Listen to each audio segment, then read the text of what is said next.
हाँ, अब देखो यहाँ पे जो है हमारा, अभी कंप्रेशन मेंबर हमें पढ़ना है आज, ठीक है। कंप्रेशन मेंबर में अब हमें क्या क्या चीजें देखनी है। सबसे पहले तो याद करो कंप्रेशन मेंबर में मेन चीज हमारे लिए क्या थी, जो मैंने बताया था। डिजाइनिंग के हमने बेसिक डिजाइन पैरामीटर्स बताए थे ना, कंप्रेशन मेंबर में क्या होता है, ग्रॉस एरिया होता है। ठीक। तो हमें क्या करना है, अब देख लो उस ग्रॉस एरिया का ही यहाँ पे यूज करना है। तो सबसे पहले हमारे पास में स्ट्रेंथ कंप्रेशन मेंबर की क्या क्या होती है, कैसे दी जाती है। तो यहाँ पे आपके पास में सिग्मा एसी यानी कि ये आपका यहाँ पे स्ट्रेस है। ठीक है, ये स्ट्रेस है, कौन सा स्ट्रेस है, ये अलाउेबल स्ट्रेस है या फिर एक्सियल स्ट्रेस है, किसमें, इन कंप्रेशन। सी का मतलब यहाँ पे जो है ये है कंप्रेशन। ठीक, इसमें मैंने ग्रॉस एरिया से मल्टीप्लीकेशन किया है, तो ये मुझे यहाँ पे क्या मिल चुका है, मुझे स्ट्रेंथ मिल चुका है किसका, कंप्रेशन मेंबर का। ठीक, ये चीज है। अब देखो, अब यहाँ पे ग्रॉस एरिया हम क्यों ले रहे हैं, क्या रीजन है यहाँ पे हमें ग्रॉस एरिया लेने का। ग्रॉस एरिया लेने का हमें एक रीजन है, थोड़ा सा ना हमें लॉजिकली सोचना है। यानी कि कंप्रेशन मेंबर में हम एक ग्रॉस एरिया ले रहे थे, कंप्रेशन मेंबर में ग्रॉस एरिया ले रहे थे, और टेंशन मेंबर में हम जो है अपना नेट एरिया ले रहे थे। तो क्या रीजन हो सकता है उसका।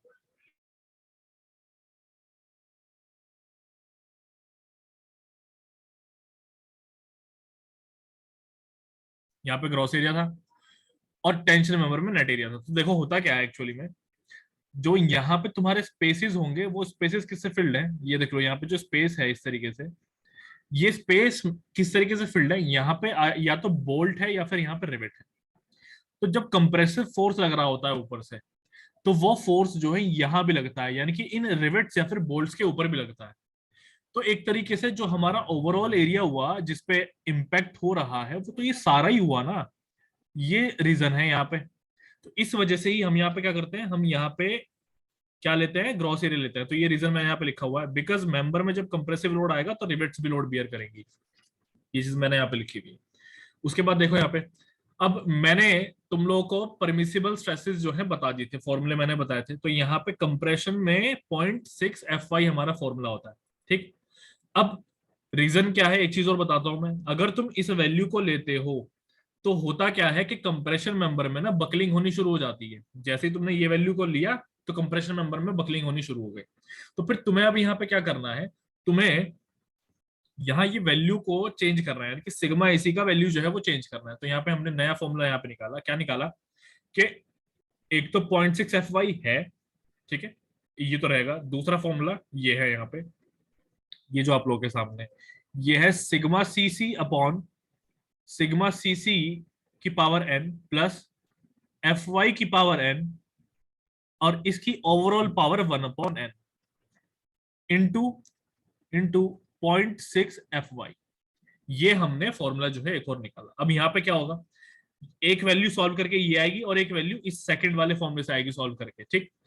अब हम क्या करेंगे, इन दोनों फॉर्मूले से जो भी हमारे पास में मिनिमम वैल्यू आएगी उसको हम यहाँ पे चूज कर लेंगे अपना एज अ सिग्मा एसी। ठीक है।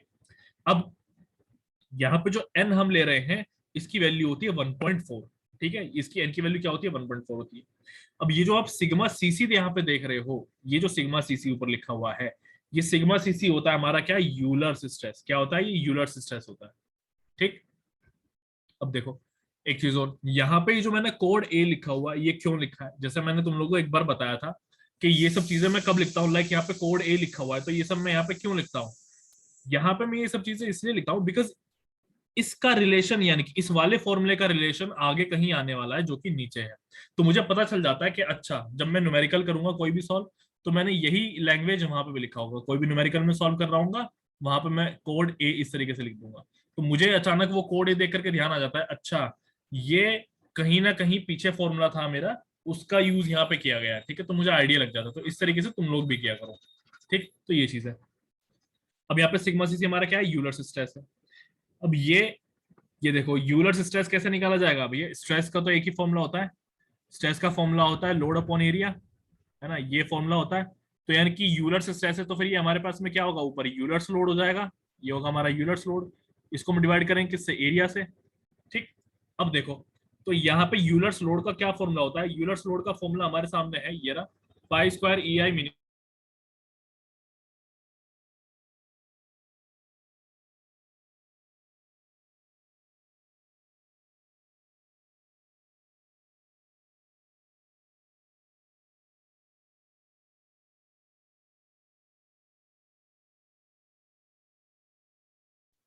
तो मैं इसके बारे में बता रहा था कि यूलर्स स्ट्रेस का फॉर्मूला हो जाता है क्या, पाई स्क्वायर ई आई मिनिमम, सॉरी ये यूलर्स लोड का formula, pi square E I minimum upon L effective का स्क्वायर। अब ये जो फॉर्मूला है ये हमारा किसका है, ये सॉम का फॉर्मूला है। सॉम में हमने कॉलम्स वाला जो चैप्टर पढ़ा था वहां से ये फॉर्मूला हमारा आया है यहाँ पे, ठीक है, तो उसका यूज किया गया है, ठीक है। अब जैसे मैंने यहाँ पे आप लोगों को बताया स्ट्रेस निकालने के लिए लोड अपॉन एरिया करेंगे, तो मैंने यहाँ पे किया हुआ है लोड अपॉन एरिया। तो जैसे ही मैंने यहाँ पे इसको एरिया से डिवाइड किया, यानी कि यहाँ पे मैंने इसको एरिया से डिवाइड किया, तो ये जो आप यहाँ पे देख रहे हो ये फॉर्मूला थोड़ा सा चेंज हो गया। ये देखो ये फॉर्मूला यहाँ पे इस तरीके से बन गया क्या, पाई स्क्वायर ई अपॉन लैम्डा स्क्वायर। अब ये लैम्डा आपका क्या है, यहाँ पे सिलेंडरनेस रेशियो है, ठीक है, ये चीज हो गई है। अब देखो यहाँ पे ये फॉर्मूला कैसे चेंज हुआ, मैंने यहाँ पे क्या किया है, ये फॉर्मूले को एक बार ऊपर देख लो थोड़ा सा। मैंने यहाँ पे एरिया से डिवाइड किया, यहाँ पे एरिया से डिवाइड किया, यानी कि यहाँ पे भी मैंने एरिया से डिवाइड किया इसको, ठीक है। अब देखो तो यहाँ जब मैं इसको एरिया से डिवाइड कर रहा हूँ, तो ये जो यहाँ पे आर मिनिमम का स्क्वायर आ गया, अब ध्यान दो आर मिनिमम का फॉर्मूला क्या होता है, आर मिनिमम का फॉर्मूला होता है अंडर रूट में आई अपॉन ए, ठीक है, ये होता है।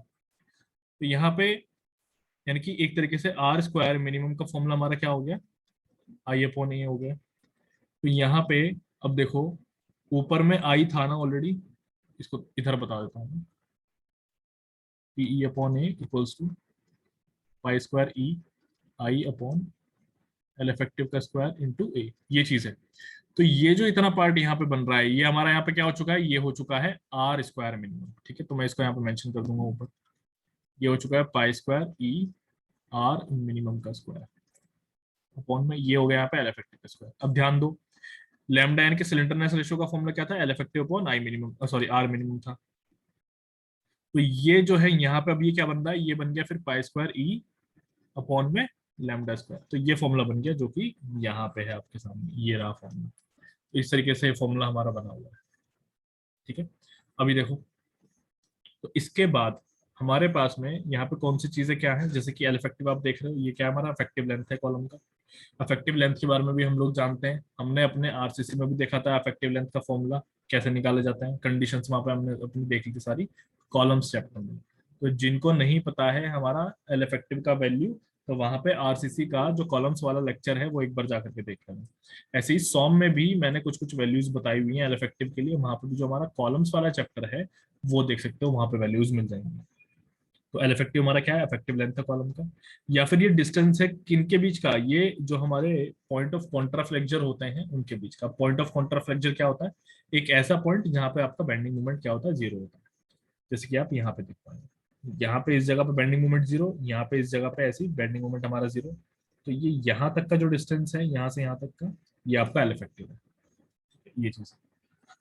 चलो तो अब यहाँ पे ये जो कंडीशन है, ये जो आप देख रहे हो, इसको आप अभी छोड़ दो। क्यों छोड़ दो, बिकॉज ये एक कंडीशन के अकॉर्डिंग है, लेकिन यहाँ पे हमारी और भी कंडीशंस आ सकती हैं, ठीक है। तो वो सारी कंडीशंस को जानने के लिए आपको ये पता होना चाहिए, ये जो दोनों लेक्चर्स हैं। वैसे मैं प्रेफर करूंगा आरसीसी का जो कॉलम्स वाला लेक्चर है वो देख लो, उसमें सारी कंडीशंस है, तो आपको ये सारी वैल्यूज पता चल जाएंगी कि कौन सी लेनी है। तो इसको भी आप हटाते हैं यहाँ से, ठीक है। अब यहाँ पे देखो नेक्स्ट, अब ये डिजाइनिंग है यहाँ पे कंप्रेशन मेंबर का। तो कंप्रेशन मेंबर का डिजाइनिंग कैसे करते हो, तो यहाँ पे सबसे पहले आप क्या करोगे, लैम्डा का वैल्यू चूज करोगे। अब यहाँ पे जितने भी स्टेप्स है ना, ये डब्ल्यू में चल रहे हैं स्टेप्स, एलएसएम में भी इसी तरीके से स्टेप्स होंगे। लाइक वहां पे भी आप लैम्डा का वैल्यू चूज करोगे, वहां पे भी आप ये निकालोगे, लेकिन वहां पे क्या होगा, थोड़ी वैल्यूज डिफरेंट हो जाएंगी। लाइक यहाँ पे लैम्डा 100 है, वहां पे 45 की अप्रोक्सीमेटली रहता है, ठीक है, तो वो एलएसएम में आएगा आगे।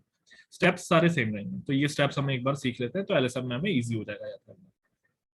तो सबसे पहले हम क्या करेंगे, यहाँ पे लैम्डा का वैल्यू 100 चूज किया, देन उस लैम्डा से हम क्या निकालेंगे, अपना सिग्मा एसी निकालेंगे। सिग्मा एसी कैसे निकाला जा रहा है, ये देखो, इसके लिए मैंने लिखा है यहाँ पे, चेक करो कोड ए। कोड ए कहाँ था, अभी मेरा ऊपर था ना कोड ए, ये देखो ये रहा यहाँ पे। तो यहाँ सिग्मा एसी ये निकालना है मुझे, कैसे निकालना है, ठीक है। तो इसके लिए ये देखो सिग्मा एसी निकालना आपको आना चाहिए पहले तो, ठीक है, ये सिग्मा एसी आपको निकालना आना चाहिए। उसको आप यहाँ पे पुट करोगे, सिग्मा एसी निकालने के लिए यहाँ इस फॉर्मूले में आप लैम्डा पुट करोगे, तब जाकर के निकलेगा।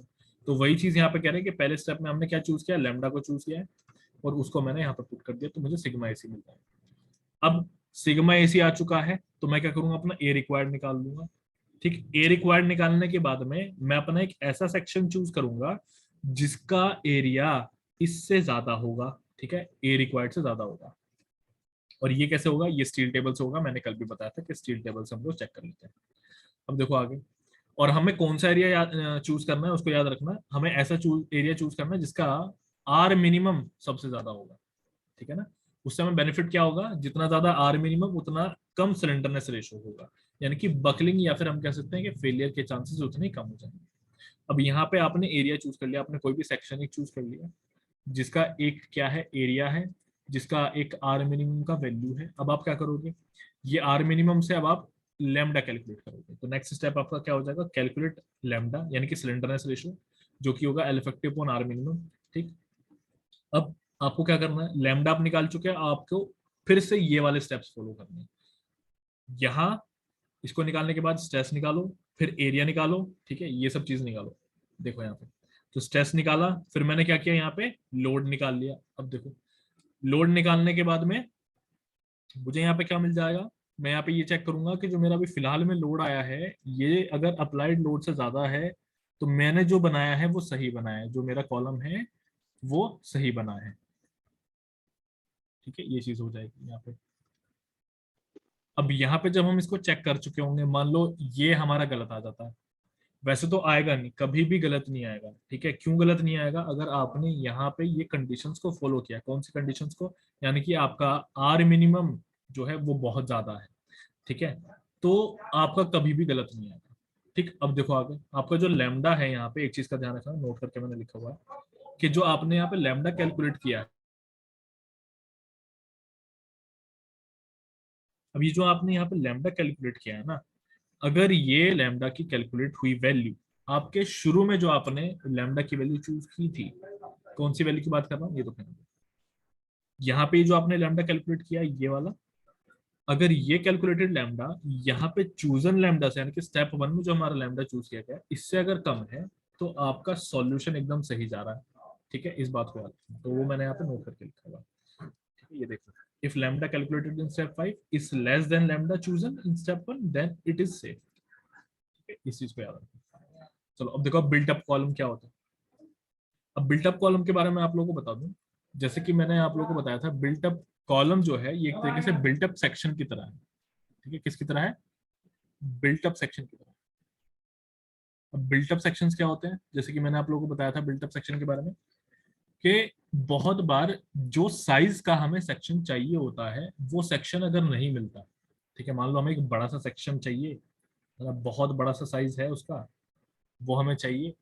और अब ये चीज होगी क्या, भैया जो भी आपका फैक्ट्री होगा उस फैक्ट्री से ही तो आएगा ना बन करके। अब होता क्या है कि बहुत बड़ा साइज है उसका, तो बाय रोड नहीं आ सकता, बाय एयर नहीं आ सकता, तो ऐसे में आप क्या करते हो, छोटे छोटे पार्ट्स लेके आते हो।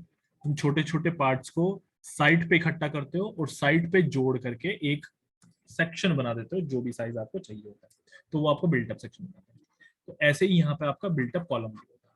ठीक है, तो बिल्टअप कॉलम क्या है वो देखो यहाँ पे, ये तो बिल्टअप सेक्शन के लिए लिखा हुआ है मैंने।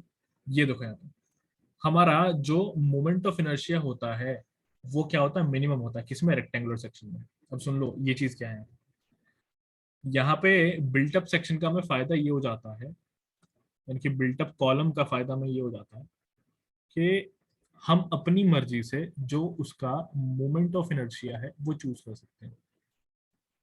ठीक है, मोमेंट ऑफ इनर्शिया जो होता है वो चूज कर सकते हैं। अब उससे बेनिफिट क्या होगा, बेनिफिट ये होगा कि लैम्डा जो है, ये फॉर्मूला देखो, लैम्डा यानी कि स्लेंडरनेस रेशियो का ये फॉर्मूला है यहाँ पे आपके सामने। ठीक है, तो यहाँ पे आई मिनिमम आ रहा है ना, तो हमें बेनिफिट क्या हो जाएगा, हमें उसके स्लेंडरनेस रेशियो में बेनिफिट हो जाएगा। तो यानी कि जितना हम कम मोमेंट ऑफ इनर्शिया वाला सेक्शन बना लेंगे उतना हमारा स्लेंडरनेस रेशियो कम हो जाएगा और उतने ही फेलियर के चांसेस कम हो जाएंगे। ठीक है, तो ये हमें बेनिफिट होता है। तो यहाँ पे देख लो, इसी के लिए यहाँ पे मैंने लिखा हुआ है, रेक्टेंगुलर सेक्शन के बारे में आप लोगों को बताऊं तो यहाँ पे मोमेंट ऑफ इनर्शिया जो होता है वो हमेशा सबसे कम होता है। ठीक है, किसी भी एक्सिस के अबाउट में। तो यहाँ पे क्या होता है कि बिल्टअप सेक्शन का बेनिफिट यही होता है कि हम सेक्शन को इस तरीके से अरेंज कर लेते हैं कि हमारा जो मोमेंट ऑफ इनर्शिया है वो क्या हो जाए, दोनों एक्सिस के अबाउट सेम हो जाए। अब दोनों एक्सिस के अबाउट सेम होकर के हमें क्या बेनिफिट मिलेगा, कहने का मतलब क्या है, ये देखो, यहाँ पे ये रेक्टेंगल मैंने लिया, अभी देखो ये आपका आई वाई वाई है, और ये यहाँ पे आपका ये भी आई वाई वाई हो जाएगा इसके बाद, और यहाँ पे आएगा आपका आई एक्स एक्स, यानी कि एक्स एक्सेस के बाद। तो अगर मैं यहाँ पे ये बी ले रहा हूँ आपका डायमेंशन, और ये डी ले रहा हूँ, यहाँ पे देखो आई एक्स एक्स आपका क्या आ जाएगा यहाँ पे, ये आएगा बी डी क्यूब अपॉन 12। आई वाई वाई आपका क्या आएगा यहाँ पे, ये आएगा डी बी क्यूब अपॉन 12। ठीक। अब ये देखो दोनों मोमेंट ऑफ इनर्शियाज में कितना डिफरेंस है, बहुत ज्यादा डिफरेंस हो जाएगा, है ना। आई एक्स एक्स और आई वाई वाई में बहुत ज्यादा डिफरेंस है। होता क्या है कि रेक्टेंगुलर सेक्शन में यहाँ पे चूंकि डिफरेंस ज्यादा है, तो फेलियर की पॉसिबिलिटी सिर्फ इस डिफरेंस की वजह से होती है, ठीक है ना।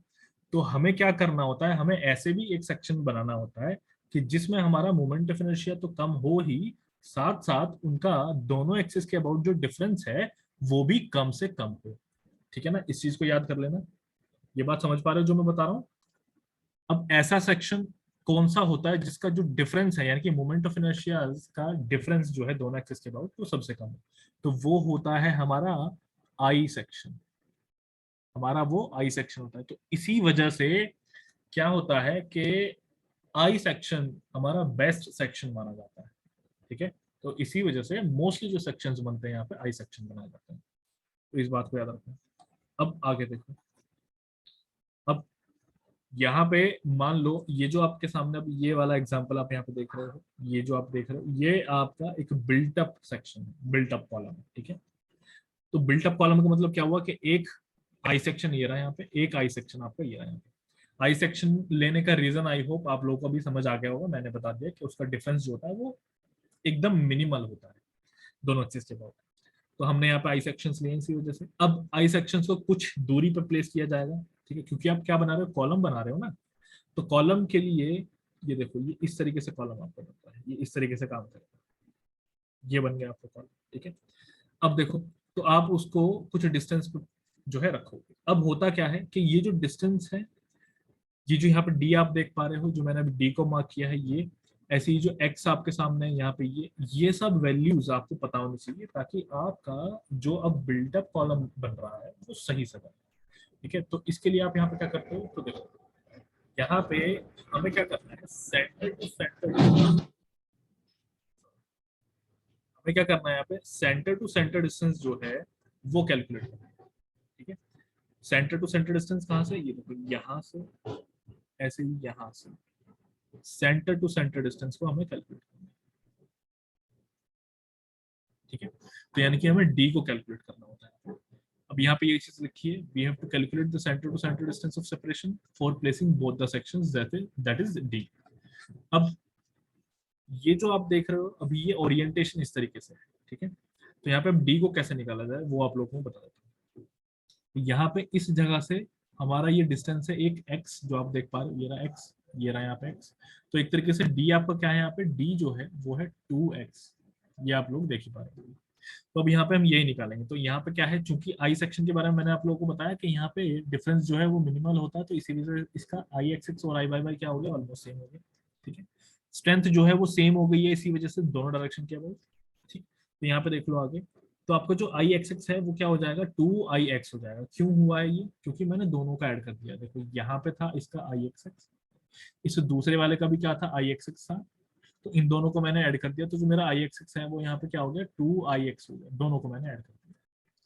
यानी कि इस वाले का moment of inertia about the x axis, और इस वाले का, दोनों का मैंने ऐड कर दिया, ये रहा यहाँ पे ऐड किया। अब वाई वाई के लिए देखो कैसे निकाला जाएगा, यहाँ से ये रहा आपका वाई एक्सिस, तो वाई वाई से कैसे निकालते हैं वो देखो। तो इसका जो भी मोमेंट ऑफ इनर्शिया होगा, यहाँ पे सपोज करो आई वाई होगा, और ये डिस्टेंस आपका यहाँ पे क्या है, एक्स है। तो एक थ्योरम से देखो, आप लोगों को ध्यान होगा, एक थ्योरम थी, वो उसका नाम था यहाँ पे परपेंडिकुलर एक्सिस थ्योरम, ठीक है। और एक थी पैरेलल एक्सिस थ्योरम। तो यहाँ पे जो है हम इस पैरेलल एक्सिस थ्योरम का यूज करेंगे, ठीक है। तो यहाँ पे हो क्या रहा है, मैंने जैसे बताया मोमेंट ऑफ इनर्शिया मुझे लेना है, तो ये देखो ये बिल्टअप कॉलम इस तरीके से हो जाएंगे, दोनों एक तरीके से काम करेंगे, एक यूनिट की तरह से काम करेंगे। तो यहाँ से आपका निकल रहा है क्या, वाई एक्सिस। इस कंबाइंड चीज का, जो रेड वाली मैंने एक लाइन बनाई है ना, ये जो कंबाइंड अभी मैंने बना दिया है, अगर नहीं समझ में आया तो उसको मैं हाईलाइट भी कर देता हूँ। ये देखो यहाँ पे, जो मैंने अभी हाईलाइट इसको किया है, इतने पार्ट को, इतने पार्ट का सेंटर से ही जो आप देख रहे हो एक वाई वाई एक्सिस निकला हुआ है। तो अब मुझे इसके लिए मोमेंट ऑफ इनर्शिया निकालना है। तो देखो आई वाई वाई यहाँ पे कैसे निकलेगा, तो यहाँ पे निकलेगा, वो देखो यहाँ पे जो भी चीज आपकी है, ये देखो यहाँ पे ये जो भी चीज है, यानी कि आपका जो आई सेक्शन फिलहाल है यहाँ पे, तो इस आई सेक्शन का जो भी मोमेंट ऑफ इनर्शिया है उसको लो आप, वो कितना है, आई वाई है, प्लस अब यहां से यहां तक का जो डिस्टेंस है, चूंकि आप कहां से ले रहे हो, ये देखो ऐसे लिया जा रहा है ना, तो यहां तक का जो डिस्टेंस है वो है एक्स। तो हमारी जो प्रॉपर्टी है, प्रॉपर्टी यानी कि जो आपका पैरेलल एक्सिस थ्योरम है, वो ये वाला फॉर्मूला आपको देता है ना, ए एरिया इंटू ए एक्स स्क्वायर। जिन्होंने मोमेंट ऑफ इनर्शिया वाला चैप्टर पढ़ रखा है सॉम का, उनको समझ में आ रहा होगा, और अगर नहीं पढ़ रखा है किसी ने तो प्लीज इससे पहले या फिर इसके बाद में वो मोमेंट ऑफ इनर्शिया वाला चैप्टर जरूर देख लेना, ठीक है, सॉम का। तो ये चीजें क्लियर हो जाएंगी। मैं यहाँ पे क्या करूँगा, तो अब देखो ये आई ए एक्स स्क्वायर हो चुका, ठीक है। अब यहाँ पे मैंने क्या हुआ है, मेरा सिर्फ एक साइड का निकला, एक साइड से मतलब देखो इस एक्सिस से ये लेफ्ट साइड का भी निकला है सिर्फ मेरा, अभी तो राइट साइड का भी तो है ना। तो राइट साइड के लिए मैं क्या करूंगा, सेम इसी तरीके से करूंगा, तो इधर राइट साइड का भी ऐड कर दो, plus I Y plus A X square, क्योंकि एरिया भी सेम है और डिस्टेंस भी सेम है। तो ये कितना हो गया, 2 I Y plus A X square. तो यहाँ पे ये जो आप देख रहे हो, ये जो आपके सामने यहाँ पे अभी नीचे है, ये इस तरीके से है, यानी कि I Y Y equal to 2 I Y plus A X square, ये इस तरीके से है। अब यहाँ पे आप क्या करोगे, आपको क्या निकालना है, आपको निकालना है यहाँ पे एक्स का वैल्यू, ठीक है ना। एक्स का वैल्यू निकालना है, क्यों निकालना है एक्स का value, because D equals to 2x है, आपको डी निकालना है, तो उसके लिए आपको एक्स निकालना पड़ेगा। तो अब यहाँ पे मैंने क्या किया, यहाँ पे दोनों को इक्वेट करवा दो, इसको भी और इसको भी इक्वेट करवा दो। इक्वेट करवाया तो ये हुआ, फिर यहाँ से टू कैंसिल आउट हो जाएगा, तो फिर यहाँ पे क्या होगा, जो एक्स स्क्वायर है ये आपको ये वाला एक इक्वेशन दे देगा। क्या इक्वेशन दे देगा, X equals to under root में I X minus I Y upon A. ये आपके पास में यहाँ पे रिलेशन आ जाएगा। इस तरीके से डी को 2x करके आपको डिस्टेंस भी निकाल पाएंगे, ठीक है। तो यहाँ पे ये इस तरीके से कैलकुलेशन होती है। इसको इधर से रख देते हैं। यहाँ तक आई गेस सभी को समझ में आ गया होगा कि ये कैसे बनाया जाता है। अब यहाँ नीचे आ जाओ। अब यहाँ पे क्या है, ये देखो ये लिखा हुआ है यहाँ पे, sometimes we use channel section also instead of I section. तो हम क्या करते हैं, कभी कभी चैनल सेक्शन के बजाय, सॉरी आई सेक्शन के बजाय हम चैनल सेक्शन भी यूज करते हैं। तो जैसे कि आप यहाँ पे देख रहे हो, चैनल सेक्शन को मैंने यूज किया, ये जो आपके सामने यहाँ पे ये चैनल सेक्शन है। चैनल सेक्शन कैसा होता है, सी शेप का होता है, तो चैनल सेक्शन को भी यूज कर लेते हैं। तो उस केस में क्या किया जाता है, वो देखो अब यहाँ पे, तो चैनल सेक्शन का जो सेंटर ऑफ ग्रेविटी होता है वो उसके थोड़ा सा आगे होता है। देखो जहां पे मैंने अभी ये पर्पल से निशान लगाया वो उसका सेंटर ऑफ ग्रेविटी। अब सेंटर ऑफ ग्रेविटी से ये जो डिस्टेंस आप देख रहे हो, बीच में जो भी इनका एक्सेस लाई कर रहा है, उसको हम एक्स डिस्टेंस ले लेते हैं, ठीक है। दूसरी चीज क्या होता है, इसके फेस से, ये जो यहाँ पे फेस है ना, यहाँ फेस से सेंटर ऑफ ग्रेविटी तक का जो डिस्टेंस होता है उसको हम लेते हैं सी वाई वाई, ठीक है। अब ये सी वाई वाई क्या है, ये देखो सी वाई वाई वो डिस्टेंस होता है जो फेस से सेंटर ऑफ ग्रेविटी तक होता है, ठीक है। तो सी वाई वाई क्या है, इसको थोड़ा सा करेक्शन मुझे करना पड़ेगा, सही से लिखा, the distance from face to centre of gravity is C Y Y, ठीक है। ये चीज होती है। अब यहाँ पे डी आपका क्या है, ये देखो ये रहा आपका यहाँ पे डी, कहाँ पे डी, नीचे में दिया हुआ, यहाँ आपका डी दिया हुआ। अब डी का डिस्टेंस कहाँ से कहाँ तक है, यहाँ फेस से दूसरे फेस तक है, एक फेस से दूसरे फेस तक। तो अब आपको क्या करना पड़ेगा, यानी कि सी वाई वाई प्लस एक्स, फिर से ऐसे ही एक्स प्लस सी वाई वाई, ये चीज होगी, है ना। तो अब यहाँ पे क्या किया जाए, ये देखो, तो x तो आपका सेम उसी तरीके से निकलेगा, x आपका उसी तरीके से निकलेगा। तो x का फॉर्मूला क्या है, x equals to I X minus I Y Y upon A. D कैसे निकाला जाता है, डी इक्वल्स टू 2 इंटू, यहाँ पे देख लो इस फॉर्मूले को समझा देता हूँ, D equals to 2 into C Y Y plus minus X. अब ये प्लस माइनस एक्स क्यों किया मैंने, वो देखो। अभी यहाँ इसमें देखो, ये जो फिगर है इसमें आपका, आपको क्या करना है, यहां से यहां तक का एक डिस्टेंस है जो कि सी वाई वाई है, फिर यहां से यहां तक का डिस्टेंस है एक्स, फिर यहां से यहां तक का फिर से डिस्टेंस क्या है एक्स, और फिर यहां से यहां तक का डिस्टेंस क्या है सी वाई वाई है ना। तो आपको क्या करना पड़ गया यहाँ पे, आपको सी वाई वाई में एक्स को ऐड करना पड़ गया, ठीक है। इस कंडीशन में तो आपको ऐड करना पड़ेगा। मान लो कि जो आपके फेसेस है ना, ये जो यहाँ पे ये आप देख रहे हो, मान लो ये उल्टे हो जाते हैं, उल्टे हो जाते हैं यानी कि इस तरीके से हो जाते हैं, ये जो आप देख रहे हो इस तरीके से अगर हो जाते हैं, तो अगर ये इस तरीके से हो जाएंगे तो इस सिचुएशन में आपको क्या करना पड़ेगा, तब आपको यहाँ पे प्लस की जगह पे माइनस यूज करना पड़ेगा। इस चीज को समझ करके चलो, अगर ये उल्टा हो जाता है तब आपको यहाँ पे प्लस की जगह पे माइनस कर देना, ठीक है। और ये वैल्यू चूंकि ये डिस्टेंस है तो इसको यहाँ पे बार में ले लो, तो ये आ जाएगा आपको पॉजिटिव, ठीक। ये चीज होती है। अब अब ये नीचे आ जाओ, यहाँ देखो। अब चूंकि ये जो आपके चैनल सेक्शंस हैं या फिर आई सेक्शंस हैं, ये दूर दूर हैं, इनके बीच में स्पेसिंग है, तो इनको जोड़ करके रखने के लिए हम क्या करते हैं, हम कुछ कनेक्शंस का यूज करते हैं। कहने का मतलब है, यहाँ से यहाँ इसको ऐसे जोड़ा जाता है साइड से, ऐसे यहाँ से यहाँ साइड से जोड़ते हैं। अब ये जो चीज आप देख रहे हो, ये या तो लेसिंग होता है या फिर आपका बैटन होता है, ठीक है। तो ये चीज मैंने यहाँ पे लिखी है, now to keep this built up sections in position we uses an arrangement called lacing and batten. तो हम यहाँ पे लेसिंग और बेटन का यूज करते हैं। अब यहाँ पे अब लेसिंग लेसिंग और बैटन का हमें यहाँ पे डिजाइनिंग जो है वो देखना है। तो अभी देखो,